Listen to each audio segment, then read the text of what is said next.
Alright. We are Okay. finally. Okay. Medyo nagagulo kami doon sa simula namin. Monday sickness. Alam nyo na yan, guys. Memorize nyo na yan. Man, it's another Monday. Another start of the week. And dami basketball nung weekend. Yes, sir. Oh, man. Like, PBA. Dami, bro. Oh, PBA. What I sponsored today. But everywhere.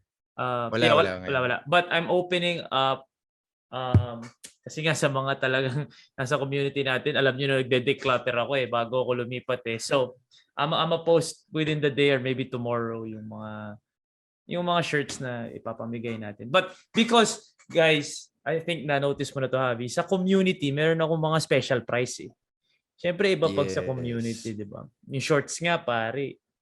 Sobrang mura ng shorts, bro. Compared sa mga mesh. So, message ako ng Manila Kingpin Sabi nila, sobrang solid ni Mikey. Mura ng mesh shorts. Sobrang pinamura ko kasi sabi ko, I think kasi that's the cheapest mesh shorts you can find locally. I didn't even know. And with, to be honest with you. Na maganda yung brand. Kasi parang para sa akin, honestly, sa ating dalawa, parang more or less, yung mga ganong mga merch ganyan, it's really to spread awareness naman and spread the brand more than really make money. That's what I told them. It's really to spread the kung mamahalan mo, kukunti yung bibili. So, yun na nga. Kukunti yung pag-spread ng brand, diba? So for me, mas importanteng makalat natin yung brand. So, I'll post yung shirts natin, how much it will be sa community. Yung sa labas ng community, iba yan So yung first batch, galing sa community yan. So that will be the exclusive community price. Para sa mga hindi pa kasali sa community, join the Facebook, the Shoot First community on Facebook. All right. Wala tayong sponsor, di ba? You're missing out a lot if you're not part of it. Solid. Wala tayong sponsor. Okay. Wait lang. So, nag-basketball ako hapon. Bro! Congrats! Welcome back!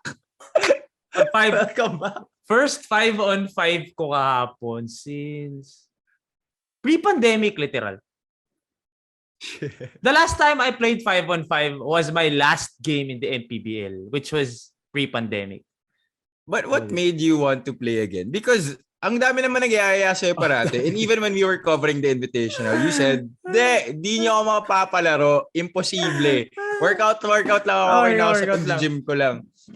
Kasi nga, napalaro ako nga dun sa 2-on-2, di ba? With sila David Morel. So, nung naglaro ako doon, nakaka-shoot pa ako Sabi ko, nakaka-shoot pa ako Tapos, yun nga, I'm trying to look for cardio. And I ran in UP. I ran dito sa Katipunan kanina. But, iba pa din. Hindi mo na kasi napapansin pag nag-basketball ka na nagka-cardio di ba? So, nakalaro ako. It was fun. Mga first few shots ko, puro kapos, puro malayo. Pero after, it was fun. And I got to play with the one-armed Mamba. Bro, like inspirational shit, bro. She's crazy. I mean, I see her highlights. Wow. Bro, I told her already. I haven't told her actually, but I've been in talks with her and we were talking na una-una papadalan ko siya ng Shoot First package na nandun lahat ng merch because I'm really I don't want it to come out as donation. Kasi honestly, pare, mas matanda pa sa atin si One Armed Mamba. Talaga? Pare, legit. Nagulat ako. 30 plus na yun? Ka-age ni Anton Rojas. 35. Kagawaging bata pa lang itsura niya. Bro, exactly. So when I first saw her, kasi I've been seeing her from afar di ba? Sa mga posts, ganyan. So when I first saw her, I really thought tipong magka-college, ganun. Oo, ganun yung itsura niya. So the way I talked to her pa, para, hi, keep inspiring kasi sobrang nakaka-inspire ka, ganyan. So in my head, ako yung mas nakakatanda. Tapos nalaman ko ikaw yung nagbibigay ng wisdom. Legit. Tapos nalaman ko, siya pala yung mas matanda. But, sobrang nakaka-inspire. And the thing is here, with one-armed hoopers, ako, top of my head, may kilala, yung sikat ngayon yung sa States. Si Emmanuel something. And then, we had, my batch dati sa San Beda, merong Miranda na ganun din. Yeah. Alam mo? I remember that. But the thing with these one-armed hoopers, may kalahati sila Like, di ba to si Emmanuel, kahit papano may support hand pag tumitira. Yeah. Kahit papano. Yeah. Si Miranda dati sa grade school tayo, meron din. Bro, itong si one-armed Mamba, wala talaga. Like, one hand talaga lahat. Walang support, walang nothing. And bro, she was hitting shots. Pare, she was hitting shots. Merong isa first game ko pa lang, dumrive siya sa kanan. Obviously sa kanan, di ba? Matake siya kanan. Ako yung naka sa ilalim. Pare, nag-floater siya. Wala ako nagawa. Parang, uy, nag-floater siya bigla. Ginalon niya sa, ang galing. Tapos, bro, magaling. So, sobrang natuwa ako sa kanya. I told her, I'm gonna tell her that we have to have her on the show. Yeah. A lot of people see her videos, pero not a lot of people yet know her story, I believe. Yeah, and do you know her story? I don't know her story. No, I don't know it. There are a lot of articles na lumabas. I thought that I was just maybe ignorant about it, pero upon researching, wala masyado, bro. Pero, wala masyado. Like, nakilala siya lalo na nung dumating si Kobe eh. Tapos nagkaroon siya ng time with Kobe, nabilib sa kanya si Kobe and all that. Kaya siya si One-Armed Mamba. But, honestly, I was ignorant of the whole thing. And kahapon ko lang din nalaman that it wasn't inborn. Bro. Kaya nga mas wild talaga, bro. As in, nung kinikwento sa akin kahapon, hindi pa siya mismo yung kausap ko noon. Kausap ko lang si Anton. Kasi si Anton nga, kabatch niya sa Lasal Zobel. Bro, like, iba yung kinikilabutan ako. Sobrang nabilib ako. Bro, it was an accident. Now, it's not my story to tell, but it was an accident. Kasi iba pag inborn eh. Like pag inborn, you get what I'm saying? Like hindi naman niya choice yun either way. Masasanay ka na eh. Kahit pa paano, pag inborn, like pag inborn saka kasi. It's something that's easier to accept when you're inborn. Oo, kasi yun na yun eh. Paglabas, yun na yun, you have to live with it. Kasi pag accident, wala, parang shit, I could have done something different. Exactly, bro. I could have been in a different place at this time. Bro. Kasi kung this couldn't have happened. Bro, like, I was speechless when I found out that it was an accident. Well, she was young pa noon time na yun, but still. And for her not to give up on her dream, she played high school basketball, but she couldn't play na college. And I understand naman, college iba na yun eh. Pero high school basketball, naglaro pa siya. So, man, we really need to hear her story. I know this is not part of the niche namin na organized basketball, but it's still hooping. And, sobrang nakaka-inspire siya. And, yeah, man, may podcast sila, di ba? Na-meet ko rin si Ken Pangilinan. Yeah. I think they're together sa podcast. For the love of the game. Yeah, and si Dino. Tama, di ba? Yeah, si Dino Lee. So, sinasabihan ko din si Ken. Well, anyway, with the One-Armed Mamba, I'm really excited. Siya actually yung nag-video nung games namin kahapon.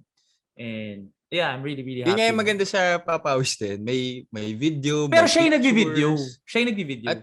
Like, nilapag niya yung phone niya doon, tapos naka-on lang yun the whole time. And then I saw that she posted yung highlights niya. Tapos nag-send din siya sa akin. So sobrang na-appreciate ko siya.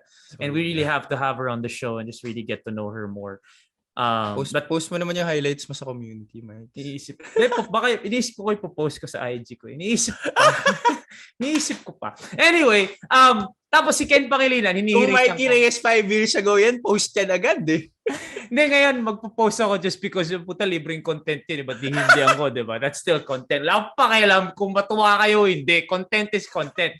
Anyway, kausap ko si Ken Pangilinan, guys. Ken Pangilinan is part of the PhilBasket media team. Yes. So the target, lumabas din naman na yung balita. The target is March 15. Pero syempre na humihirit na. Di mo kay Jai, ah. Di mo kay Jai. So, yeah. Sana. Pero sinabi naman ni Jai sa akin na parang yeah, matagal naman niya. Sinasabi niya naman sa akin yun. Pero syempre, I mean, iba pa din. Wala pang formal offer. So, maraming pangako na alam for sure. Ano natin yan? Sa basketball pa lang maraming ang natutunan namin sa basketball, hanggat walang pirma, hanggat hindi mo pinipirmahan yung papel, wala lahat yan. Puro kwento lang lahat yan. Diba? Minsan nga, napirma mo na, hindi pa rin dumating. Mismo! Putang inang yan. Hayop na mundo to. May mga experience na yung ganyan as a basketball player eh. But yeah. So yun lang yun naman yung Sunday ko. Si Habi, habang ako'y pagod na pagod kapon nagbabasketball, si Habi relax na relax sa Bora. Sa mga nagtatanong kung bakit iba yung background niya ngayon, nasa Boracay po. Si Habi, pumaparty doon. Sino kasama mo dyan? Friends? So friends na. Last time mo kasi parang family kasama ko last time. So, bus party ngayon. Friends eh. Oo. Ano oras ka natulog kagabi? Maaga naman. Siguro mga Mga 2, tulog na ako. Kasi first night. Kasi 1 yung curfew. Ay, may curfew. Oo. Pero pwede kayo uminom sa kwarto lang. Ganun. Pwede naman. Nandiyan kasi kami next week. So may curfew ng 1. Meron. They're quite strict here. with it. Kung walang curfew, maglalabas. So 1. At least pag may nagtanong sa akin, ba't di ka pumarty masyad? May curfew kasi. Hindi masyado, halatang loser pala ang Pero next week nandiyan kami, nagkasalisi tayo. Nandiyan kami next week. So ano naman dyan? Dami na. Sakto lang. Pero I mean, saya pa rin naman dito. Oh man, yung sun dyan talagang puti. Yeah, bro. I mean, even naman if you don't party here, it's still a joy to be here in Boracay. Yeah. Just to see the views and be on the beach. And we're hosting a Hooper's wedding, so I'm very, very excited. Oh. As a couple. Kaya ka pala nandito. Kaya pupunta ako dyan next week kasi may kasal. Wow. And solid kasal ni Justin Chua. So we're hosting Justin Chua's wedding. As a couple, ako kami ni CK ang mag-host. And we're very excited. We're very excited because number 1, it's my first time to host a Hoopers. Like a wedding. I've hosted weddings, pero like a basketball player's wedding talaga. Na talagang hindi favor. Kasi, syempre, pag mga kabatch ko, parang, favor naman. So, hindi favor. Plus, kasama si CK. So, first time din namin mag-host together ng wedding. And natutuwa ako kasi kilala na si CK. Like sa basketball circle, parang, si CK girlfriend ni Mikey. So, natutuwa din ako doon. So, we're hosting next week. Ang malungkot lang, since may PBA na, hindi masyadong madami yung guests na PBA. Maganda sana kung nandun lahat, di ba? But wala. So, but yeah, at least, importante may PBA na kasi may mapag-uusapan tayo today. Yes, sir. But before we dive into the PBA news, alam niyo naman over the weekend, LeBron James surpassed Kareem Abdul-Jabbar for most points scored in NBA history if you combine the regular season and the playoffs. Now, this has only... Explain! Okay, guys. Yung all-time list, Kareem is still on top of that because the all-time list just counts the regular season. Okay, wait. So in short, mas madami points ni LeBron playoffs sa points ni Kareem playoffs. By a lot. Kasi yung all-time, lamang pa rin siya ng ilang libo. So talaga yung playoffs ang bumuhay kay LeBron nung sa record niya. Okay. Tuloy. So, yun nga, usually, it's just the regular season that they count. Tapos, hiwalay rin yung postseason. Di ko alam ba't ngayon sinasama na nila. Ang dami ng mga records ngayon, ang dami ng mga stats ngayon na sama na. Umuusbong na lang bigla and then you just see them. Hindi, ako para sa akin, na-excite lang sila. Na ilagay na number 1 si LeBron. I'm not saying he doesn't deserve it, pero na-excite lang sila. Kasi, for sure naman, naabutan din ni LeBron yung regular season eh. Oo nga. Abutin yan. Kasi it's just a few hundred points na lang ba? Basta konti na lang. It is really very mathematically possible. Oh yeah, parang may nagsabi, I don't know kung sino to pero analyst to sa States na parang LeBron just needs to average 19-20 points a game. But he's averaging 27. Kaya nga So parang, he's gonna make it. Feeling ko pinaaga lang to. Pinaaga lang na parang celebrate tayo. But he's gonna be number 1 in the near future. But funny though, when this happened, he missed a free throw to tie to send the game into overtime. 3 free throws yun. First free throw he missed. Pati yata yung pangalawa Hindi, ang alam ko yung first. First. Yung pangalawa pasoking, pangatlo mintis. Ay, because sinadya na niya yung pangatlo. Siguro. Pero it was the first. Isa lamang Golden State ng tatlo. He needed to miss the last one. But, he's still not my GOAT. Because I'm an 90s kid ako Alam mo naman mga 90s kid I'm very MJ much pa din di ba? But it's crazy na hindi pa siya shoot first.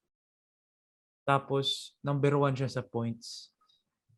Yeah, I mean, ako grabe. MJ will always be my GOAT, but grabe, no? You have to give LeBron the respect that he deserves. Huwag naman natin i-deny, di ba? May mga nagde-deny kasi yung kagalingan ni LeBron. But he was just never the type of scorer na finesse. Hindi talaga. Kasi sanay, like ako personally, I'm sure ikaw din, na-appreciate mo yung mga finesse yung mga puto. Ang galing mag... Like, di ba? You get what I'm saying? Siya kasi talagang brusco eh. Brusco. So kahit yung fadeaway niya na technically finesse, di ba? Fadeaway jumper na turn around. Sa kanya brusco pa din kasi parang ang laki ng braso eh. So parang parang. So iba lang yung sina MJ, di ba? Sina Kobe kasi parang ang finesse eh. Siya pag ginawa niya, laki ng katawan mo eh. So hindi ganun ka-swabe tignan. But at the end of the day, man, takina number 1 ka, bro. Di ba? Kasi, do you think that some people kasi they really bank on the numbers and really rely on that to prove the point na LeBron is the GOAT because the numbers speak for itself now. Yeah. But for me, it's not just all about the numbers. Oh. It's about the impact and the performance that you have, especially when it matters the most. Yeah, subjectively. And MJ was 6-0 in the finals. If you put him in that situation, he would never miss a free throw like that. It's always gonna be subjective. Yeah. It's always gonna be depende sa nagsasalita kung ano yung mas pinaprioritize niya. But yun nga, as basketball players na naglaro noon, I'm sure alam kasi natin yung pakiramdam na ikaw yung nandun eh. So, you put a little more weight on understanding na at that moment, for you to step up, it takes a lot. And also yung killer instinct, yung mentality, ganyan. But, people from the outside who are like, free throw lang yan, nagmintis ka. Hindi ganun yun eh. Ako personally, alam ko yun. So, personally, alam ko yun. Like, people who understand that being in that moment is not the same as being in an empty gym or a papawis. Pag papawis na ako nagbimintis ng free throw, pag kami-kami lang, di ba, iba yun eh. But people don't understand that. People will say, free throw lang yan, pareho lang. Hindi pareho yan na naglakad ka lang sa labas, pumunta ka sa public court mo, nag-free throw ka dyan. Di ba? So, kaya parang feeling ko, players, especially from our generation, they understand the magnitude of a Kobe na talagang siya titire, di ba? So, kaya, again, it's subjective, di ba? I don't blame anyone who says LeBron is the GOAT. I don't, that's your call, that's your, but, for me, ako bro, honestly, as much as I love Kobe, people who say Kobe is the GOAT, may sentimental yun. Yes, for sure. Kasi kung magko-Kobe ka, ba't di ka nag-MJ? Yeah. Because diba kasi second coming Kobe kasi is MJ 2.0. Exactly. So for you to say he's the GOAT, sadali lang may nauna. Mm-hmm. Si LeBron kasi one of a kind. Diba? And even Kobe will say that for himself na, you know, if it wasn't for MJ, I wouldn't be in this position. Oh yeah, he literally said, if it wasn't for MJ, I wouldn't be the same. But he also said he's better than MJ. So that's the Mamba mentality there. Pero yun lang, ako lang feeling ko, if not MJ, you gotta go LeBron na. Especially kasi number 1 na sa scoring. Yeah. Si MJ may 6-0 eh. Ano ba si Kobe? 5-2. 5-2. 5-2? Oh, 5-2. Yeah, 5-2. 2004 tsaka. Natalo siya nung super Detroit team nila. and Boston. And then Boston. 5-2. So, it's not as crazy as 6-0. Si Michael kasi may ganun eh. 6-0 eh. Oh, 6-0. Tapos never na Game 7. Si na Game 7, di ba? Si Kobe dun sa Boston, yung pangalawa. Yeah. Tapos si Meta World Peace yun nakashoot. So, yun. But grabe yung, hindi ka pa bakaw nun. Di ba? Di ba, pare, the number one thing that we bring up when we talk trash about LeBron is he doesn't take over. He doesn't put it in his hands na ako titira. Pero siya number 1 scorer sa buong history. It's stupid, man. Grabe. That in itself is a feat. So you have to also appreciate that facet of his game because the longevity and the way that he took care of his body all throughout these years. That's the reason why he's able to do these kinds of stuff. You know what's one more thing? Michael and Kobe never went through. I think they did. They went through their own yung mga criticism and all that. Pero hindi katulad ni LeBron, bro. Oh, it's LeBron crazy. Since 17, 16 years old, bro. Highly scrutinized ever since he was in high school. The chosen one. The chosen one, bro. He called himself the chosen one. Yeah. And then, diba, tapos pare. That's where it all started. Papusok pa lang siya ng NBA, dinadoubt siya nung sarili niyang teammates. Di ba yung Cavs mismo noon na parang no high school kid is gonna change our fucking... Di ba parang... Like, can you imagine going through 20 years of all of that? Yeah. Nakakapagod yun, bro. Sobra, pare. Pero puta, tuloy-tuloy pa din siya hanggang ngayon. Grabe. Galing. But yeah, Props pa rin. congrats to LeBron. All right. But the Lakers are still losing. Anyway. All right, let's go over PBA news. A little bit of injury updates. Mark Kagiwa still injured and he is actually pondering retirement already according to Coach Tim. Totoo kaya yun? Si Coach Tim ba ibig sabi? Yeah. But Sabi ng spin. Mark Kagiwa was already 42 years old. The only benefit that Hinebra will have if this happens is makakatipid sila. Pero for you to lose a Mark Kagiwa, kahit nasa bench lang yan, kahit nasa ensayo lang yan, that's a big hit. So if you're SMC and you don't give a fuck about money, sa totoo lang, like, what's I don't know. Ayoko sabihin kung magkano sweldo niya kasi di ko rin naman alam. But let's just say max contract. Let's just say, what's 500, 400,000 a month for SMC? Di ba, honestly? So para, I don't think money is a question. So, I would... Actually, they said na nga na he can go on playing however long he wants. Kasi, ang hinaharap na lang naman nila sa kanya is yung vocal, leadership, which doesn't need him to go up and down the court. You can't change it. Yeah, you can't replace it. You can't replace... Kagiwa. Oh, you can replace his production now on the court kasi obviously hindi na prime Mark to eh. But you can't replace his... No, you can't. Only a few guys talaga can replace his what he can bring to the team. I mean, imagine naman na you've been with this franchise for so long and you have been the face of the franchise even in your twilight years. That speaks a lot about the impact that you brought to this team. 9-time PBA champion, former Rookie of the Year, former PBA MVP, and so much more. Mark Kagiwa has done so much for him. You know what? I have a question for you. And I know a lot of people will hate me on this. This is non-toxic. This is just to show everyone how iconic Mark Kagiwa is. To you, who is the face of Hinebra? Jawo or Kagiwa? All time. You can make a bold statement that Mark Kagiwa is the face. Modern era si Marky. That's very tough. Diba? It's tough. Obviously, Jawo is Jawo. But because when you say Hinebra is never say die. And Jawo was the embodiment of never say die. He started that. Yep. But then again, Mark Kagiwa, bro. If Jawo started it all, Mark Kagiwa was like the second half of it, and he still is it right now. Yep. So parang sobrang hirap just to pick one guy over the other. Hirap eh. But maybe if I'm gonna I really put weight on who started it. Yeah. So Jawo. Yeah, Jawo is Jawo. But for our generation, for our generation, for sure. For the modern era, Mark Kailan ba nag-retire no si doubt. Jawo? I'm not even sure kung kailan siya nag-retire. I don't know, man. But I saw him one time. He played one time napanood ko, which was the reunion Crispa Toyota game na pumasok siya fourth quarter na siya pa yung nakashoot nung 3 points sa dulo. So, doon ko lang siya napanood eh. Hindi ko siya napanood nung time na yon.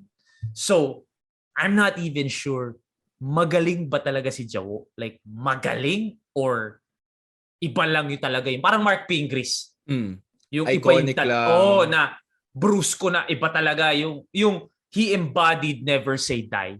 But skill-wise and basketball-wise, I think no doubt naman Mark Kagiwa was better. Better. Yeah, because Jawo was just really more of a leader. He is like a Mark Pingris. Leader talaga. Tapos playing coach, di ba?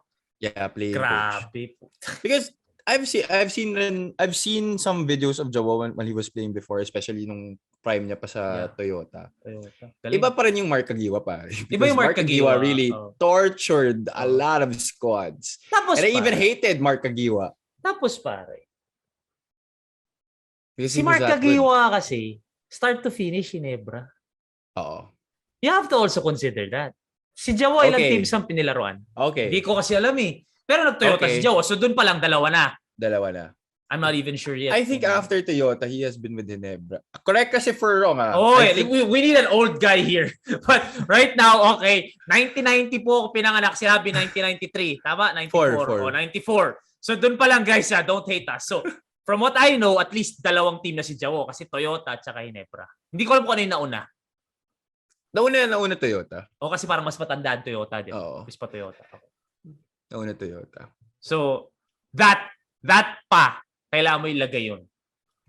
Na whole career Ginebra. I mean, now that you've said that, I think... Di ba?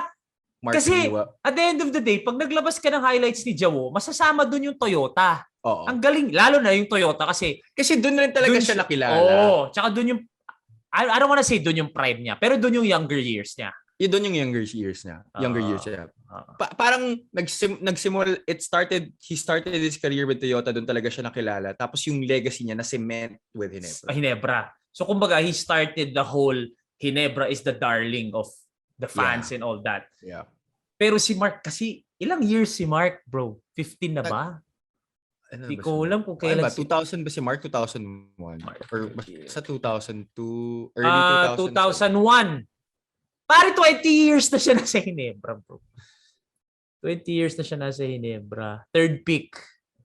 20 years. Damn. 20 years, bro. So, again, this isn't to spark debate na sino ang mas iconic sa kanila sa Ginebra. This is just what we do na parang I think we just did that, bro. Okay. I think when Jawo retired, okay, ito na lang. When Jawo retired, no one thought that someone could at least be at par. Mm-hmm. And now someone is, di ba? So, okay, alamin ko kailan nag-retire si Jaworski. Robert Jaworski. Even though if we said that we're not trying to spark a debate, I think we just... 98! Pare, he retired at 52. Yeah, kasi playing coach siya. Playing coach, sabagay, playing coach. Okay, 98. Okay, so when he retired in 98, 3 years later, dumating si Mark Tagiwa. So, wala lang. Natutuwa lang ako dun sa nagawa yung dalawang legend na yun. And yeah, I think Coach Tim would do everything to keep Mark put. Stay put ka lang dyan. Kahit dyan ka lang sa bench. Importante ka. But yeah, either way, we'll see. All right. Moving over to NLEX. Damn, the injury woes though. Continue. Calvin Oftana, fractured hand. Tony Semerad will be out for the next few weeks with a right calf strain. And actually, both Oftana and Semerad will likely be out for the rest of the company. Umuwi si Calvin. Umuwi sa probinsya. Papahinga muna. I talked to Boss Ronald. Boss Ronald said they're hoping na playoffs umabot si Calvin. We'll see si Semerad din. Importante rin yan for NLEX. Kaya medyo butas talaga sila ngayon. Sobra pare, grabe. Pero, I think they got a blue chip rookie. Oh yeah. Wow. What a debut for Matt Nieto. Galing, bro. Sobrang galing. Galing, man. 110, they lost 110-100 to Meralco, but Matt Nieto, wow, what a revelation. And I think galing. Then we said na adjust pa siya. Oh, tsaka system player, di naman scorer. He was looking for his shot almost the whole game. No hesitation, pagkakuha ng bola. Galing. Put the ball on the floor. Here's the thing. Itong limang to, I don't see them as rookies in terms of how they think. Hindi na Saka talaga. Yung utak nila, may kumpiyansa na ako. Oo. Kasi formality na lang naman na rookies nila. Kasi first year nila sa PBA. Brad, lahat sila gumawa. Si Alin na lang hindi pa naglalaro. Oo. Kasi si Alin siya kasi Isaac. Isaac di pa naglaro eh. Pero yung tatlo, parang seamless lang na parang basketball. Alam ko na to eh. Diba? Ba't ako pinaka nagulat? Pero iba yung mic nito, bro. Big mic. Bro naman, iba talaga, bro. Sheesh. Okay. When I posted this on Instagram when pinost natin si Mike, we said the haters are slowly quiet na talaga kayo. I don't want to consider myself, I never was a hater of Mike Nieto. I was just there waiting na you have to prove yourself. So, hindi ako naging hater, pero he definitely proved himself na parang, damn, bro. 21 in your first game. Yeah. Pare, I don't give a fuck who you are, what you are, how you play. 21 points in a PBA game as a In rookie. your first PBA game. That is crazy. And the more hyped hoopers who come into the league sa first game nila, hindi nagagawa yun.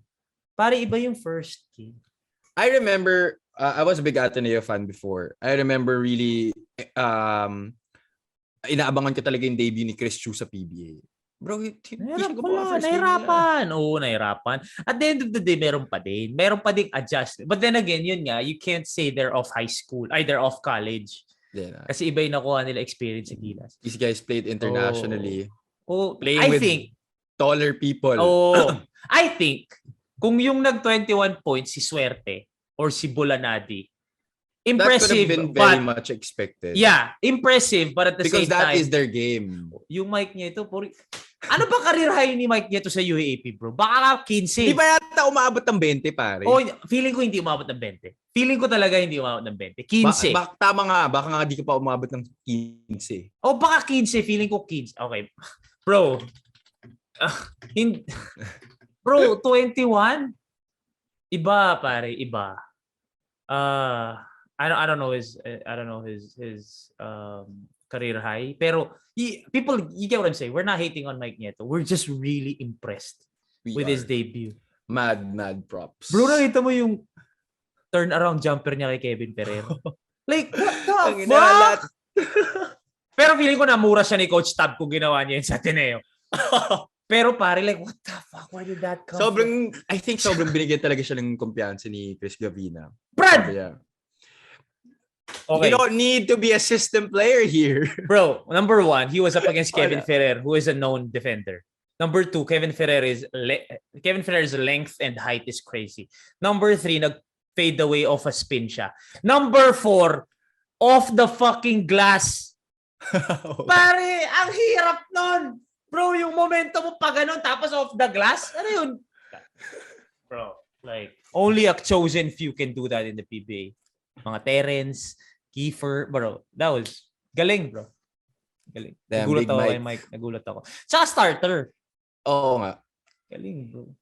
It remains to be seen if he will be consistent with that kind of production.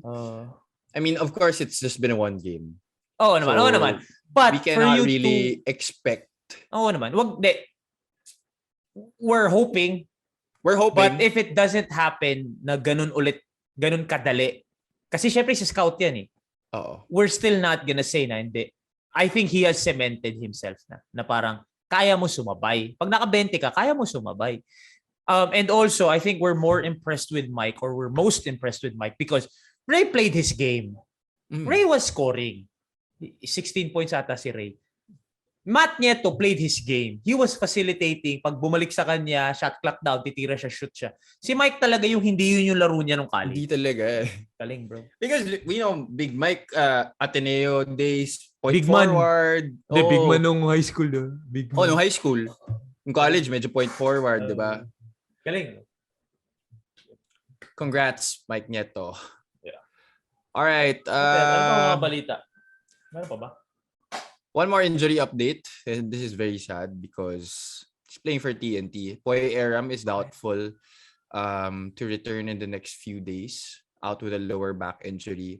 Sad because he is one of the guys na Coach Chot wants to include dun sa Gilas team natin. Oh yeah, for sure. I think he's part of our big your shoe-in natin, di ba, na apat. Yeah, he is. He's for sure, and that's a big loss because he's obviously that center na nagpapatakbo yung anchor ng TNT, which he was supposed to be also the anchor of Gilas kasi nga dominant TNT tayo. So masakit yun kasi there's no one in TNT right now who can really make up for what Poy does for more so sa Gilas. So hahanap si Coach Chot ng sentro ngayon from ibang teams. So hopefully may pairam. Sana. Kasi wala nang sentro sa Kelly obviously, but iba pa din si Poy. Diba? Kelly, if Kelly was in his prime, walang problema. Oo naman, kung prime ni Kelly. Pero, di ba, Kelly, obviously Poy is no Kelly, but Kelly is also no Poy. So, butas pa din. Kasi syempre, yun inaasahan ni Coach Chot. So, tingnan natin kung sino magpapairam ng Gilas. But, Okay, before we move on from TNT, you see Gab Banal now as a candidate? I told you, bro. Sa bagay, you did say, di I ba? You mentioned mentioned Gab, it. di ba? I think Gab is now can be a candidate because he totally changed his game. Yeah, because when he was in the MPBL, of course, he was the Superstar. go-to guy, superstar, MVP. Do it. Diba? He did it all. Do it all. Yeah. But now he's more of a specialist. 3-and-D kind of guy. Kung ano yung parang he's molding himself into some guy, somewhat of a Roger Pugoy already. Yeah. But and that's very big for the national team because if you can shoot the 3 and play D, you have good height. That's very useful. Pa siya. Yun ang maganda doon. Matangkad si Gab. Tsaka guys si Gab malakas katawan. So like pumuposte yan. Kilala ko yan. Like malakas katawan yan. So Gab, he changed this game. You know that he still has that game in him.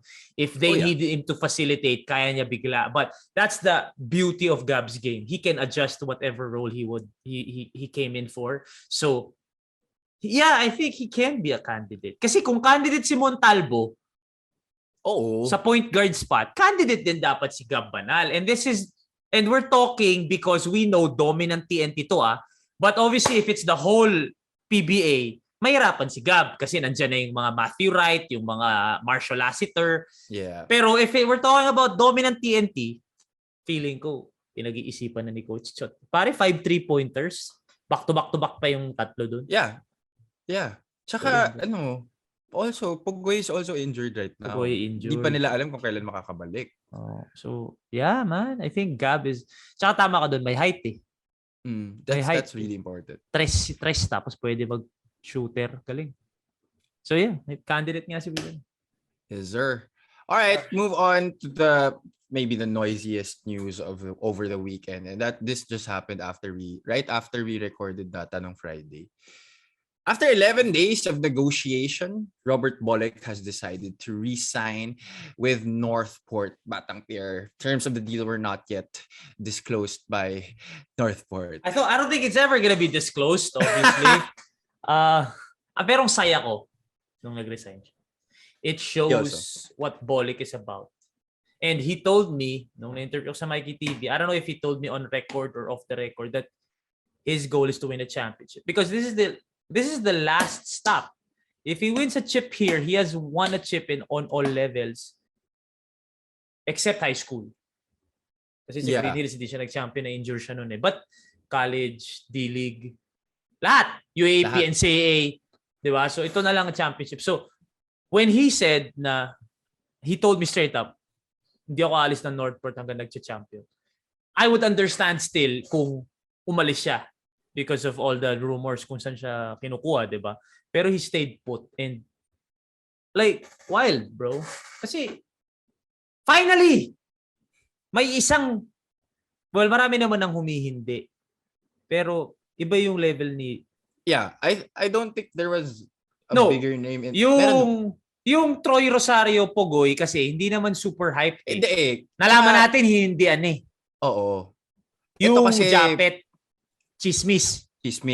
Ito parang kasi, mas confirmed. Mas confirmed So yeah.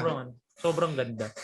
It's so exciting to see Bolek come back and play in the PBA because we've seen him when the surge happened, nung stoppage of play. Parang sobrang nagpapakondisyon siya. And you see it in his eyes, bro, that he wants to win.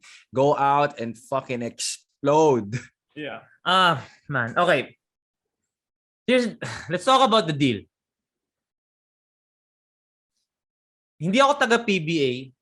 Hindi tayo taga-PBA. Wala tayong confirmation. But we're not fools. We know that a lot of players go over the max. Mm-hmm. This is the first na talagang publicized. Kasi dati, kunyari, pumirma si Superstar A, pumirma siya ng malaking kontrata, pwede mong i-justify na max lang. Kasi wala namang competition. Ngayon kasi, alam mo yung ino-offer ng mga B-League, Korea ba? Or Taiwan? Di ba? So alam mo na malalaki talaga. So for Robert Wala to kasing stay, reference point walang before. reference eh. So ngayon, parang nagstay si Robert. Ay, imposibleng 420 lang o 500. Kasi yung offer niya doon, malamang million eh. Oo. So ngayon, meron lang 40 to kasing... $50,000 eh. ata dun. So ngayon, meron lang kasing comparison. So, lumalaki yung issue. Dati, natatago kasi wala naman eh. Wala naman may alam eh. Diba? So, I believe it's over the max. It is. It's over the max. I don't think people are stupid naman not to think that way. Yeah, it's over the max. It's not gonna pare Not gonna naman. stay, yeah. I mean, you dangle 2 million pesos per month in front of 1 to 2 you million. Any 7-digit monthly. to play Diba? and to play in a foreign country, a first world country where sobrang sarap tumira.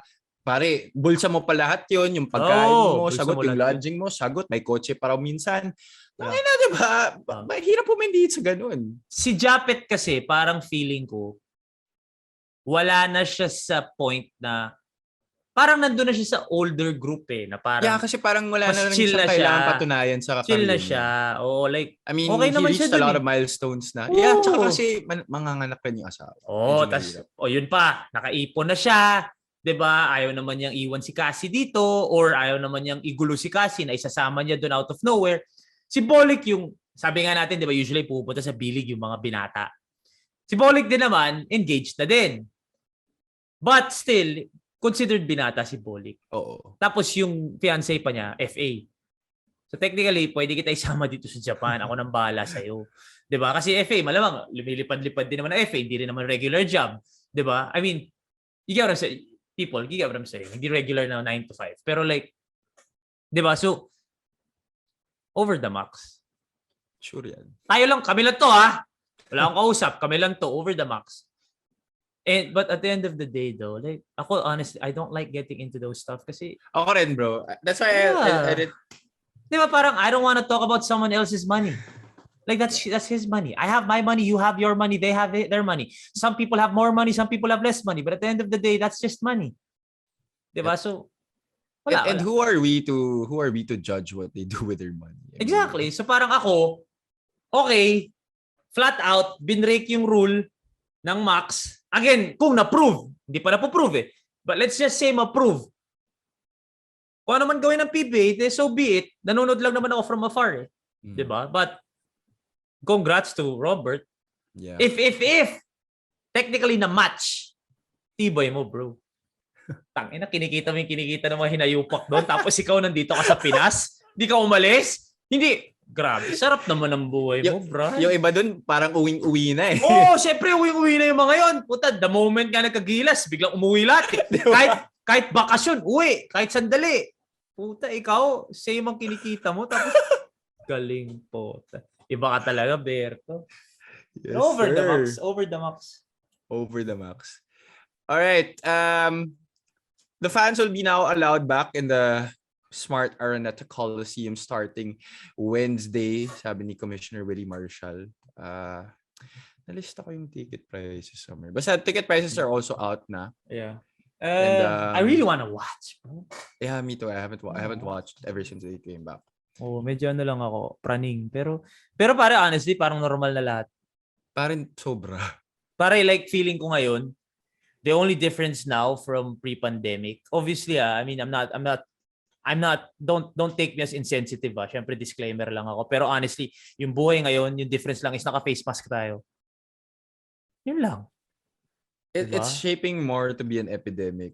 Talagang I hope it stays that way. Talagang you live with it na talaga. So hopefully everyone, please just take care of yourselves as much as possible. Still follow protocols kahit medyo nag-normalize na lahat. Diba? Nakapaglimahan na nga ako. I never thought I would be able to play 5-on-5 for a long time. Pero diba? So tuloy-tuloy lang.